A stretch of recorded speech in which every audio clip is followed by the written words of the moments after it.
Hey everybody, Tim Norris here, aka GreyElephant. And Carmen Norris. And welcome to a quick review by GreyElephant Gaming. Today we're going to be talking about Cthulu Realms. This is by Tasty Minstrel Games, and it is based upon Star Realms. That's Big Brother Star Realms, and this is like Little Brother Cthulhu Realms. Now, if you're curious about how the game plays, what should they do?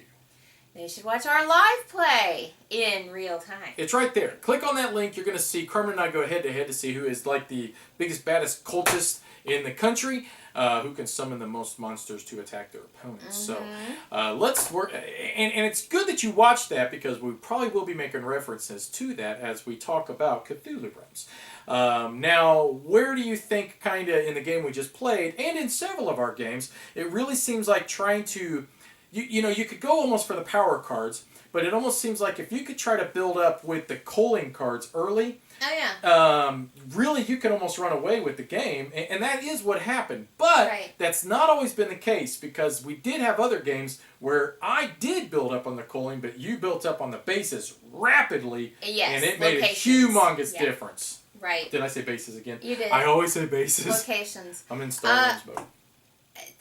To be honest, though, I think that it's rare. It's rare that you can build up on locations that easily. Like you did in one of our other games. Yeah. Right. I just think abjuring is the way to go. That's how you win the game. Well, that's in every deck builder, and though.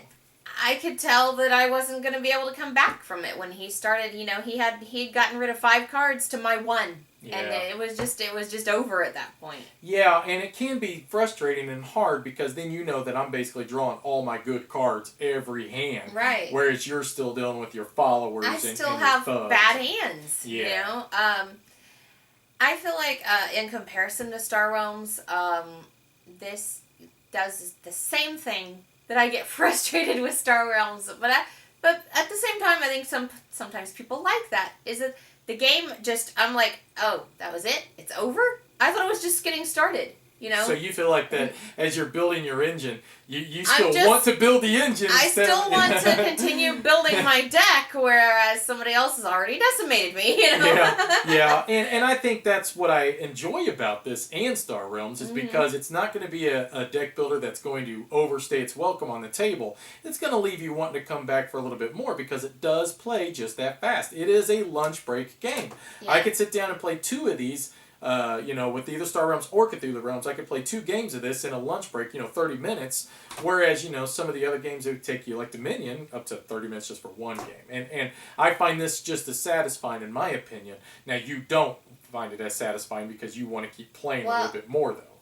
Well, no, not necessarily. I prefer Star Realms, and the only reason, really, is that I feel like it's simpler to play because all of the symbols take me forever to learn, and it takes me a while. You got to go through, all 3 of them. Let's see, do I want to abjure this now to get extra?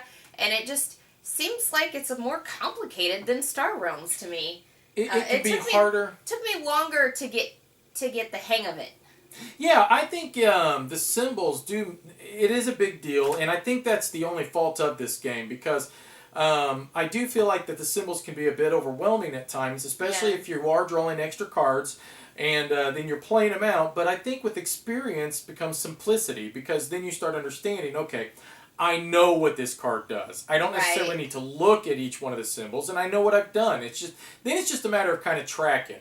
And as you're doing certain things, I mean, some of the cards you could play out every single symbol on it and just say, okay, now slide it up. That card's done. I don't need to worry about that card now.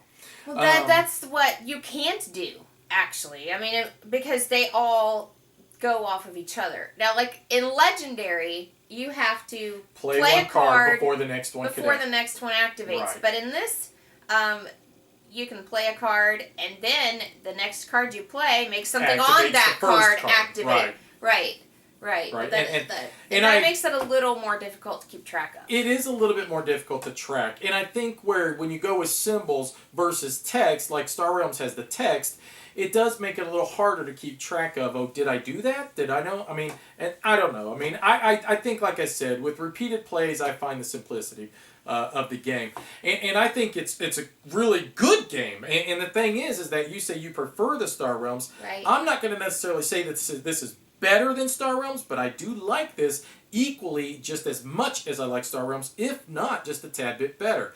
The reason that I like it a little bit better is because I feel like that, like you saw me do in the game from the live play, is it's quicker. And you're starting out with the initiates in your hand, which means you're getting basically two of the... you don't have to build up as much in this Well, game. you've got to buy the explorers in Star Realms for the 2 money, whereas this one, bam, you're already starting out with that. And that's fantastic, which allows you to buy bigger, more powerful cards earlier and quicker. The other thing, too, is, like she said, these cards that allow you to cull, this game is set up to be a rapid, fast-fire game compared to Star Realms. Star Realms, it can be slower, and it can drag out, well, I think, this game does what it's supposed to do, then. Well, that's just what I have. There's one less color to deal with. Yeah, and this one has... faction. Right. Well, technically they count the starting cards with the black as a color, but I don't think that should really count. Star Realms has 4, basic colors, where this one I feel like has the 3 basic colors. 3. But what I was getting at, too, is that, I mean, you can cull your deck faster. You can build up to bigger, more powerful cards faster, and that's what I really do like about this game. And the first time I played it, yeah, I was much like your opinion. Nah, I don't know about this. The more I've played it, the more I've really found that I enjoy this an awful lot. Just as much, if not better, than Star Realms. And I like the artwork in this one a little bit better in Star Realms, too. Overall, I prefer the theme of Star Realms. And now, see, I don't. I love the space theme. I feel like this is, it's simpler than Star Realms as far as decision making, but it's more difficult than Star Realms because of all the symbols. Oh, okay. Yeah, I can agree with that part. Yeah, I understand where you're going with that. And I totally don't agree with that. I love the theme of this one. I'm conjuring monsters, and I'm sending my monsters to destroy you. I like the space theme better. I love the space theme. Don't get me wrong, but I just love the idea that I'm summoning all these monsters, or conjuring all these monsters, and I'm sending them to your locations and destroying them, and I'm jumping out of your closet and making you lose sanity. I don't know. I love the artwork. I love the theme. I love the game. I really do. This is a good game. I This really game like it a lot. went really well for us. But I feel like I prefer Star Realms, and the combination of the game actually being simpler when it comes to decision making. Like, once you get the hang of the game, this game is simpler than Star Realms, in my opinion. But then it takes a while to get a hang of. So it's like kind of a bad combination. Now, see, if I'm to compare Cthulhu Realms, basic Cthulhu Realms to basic Star Realms, basic Cthulhu Realms wins. If Star Realms, you get to add all of its expansions, all of its expansions, then Star Realms wins. So that's my opinion on that. But Star Realms needed the help, because otherwise so many games are absolutely lopsided and not even close in that game. Whereas a lot of our games have been very close in this. So there you have it. I mean, she's a little bit torn. But she does lean more. I like this one an awful lot. I think it's a lot of fun. Plus, it can play 4 players right out of the box, which to me is a huge benefit. And you have these. And I love those little sanity trackers, too. Why doesn't Star Realms have this? I hate the cards in Star Realms. So. And we try to use dice instead of cards, and it's still... This would be so much better if we had that for Star Realms. So much better. So, there you guys have it. Make sure you check out the live play, and it's pretty obvious who was able to win that one. But you should check it out anyways, because it is going to give you guys a great idea. I have to say this, he always beats me at Star Realms too. So it's not just because he beat me that I prefer Star Realms. She beats me in general. But it's going to give you guys a great feel on how Cthulhu Realms plays in Fake and Artificial Time. Real time. Real time, baby. So check that out, and as usual, we appreciate you watching. Bye-bye. Bye.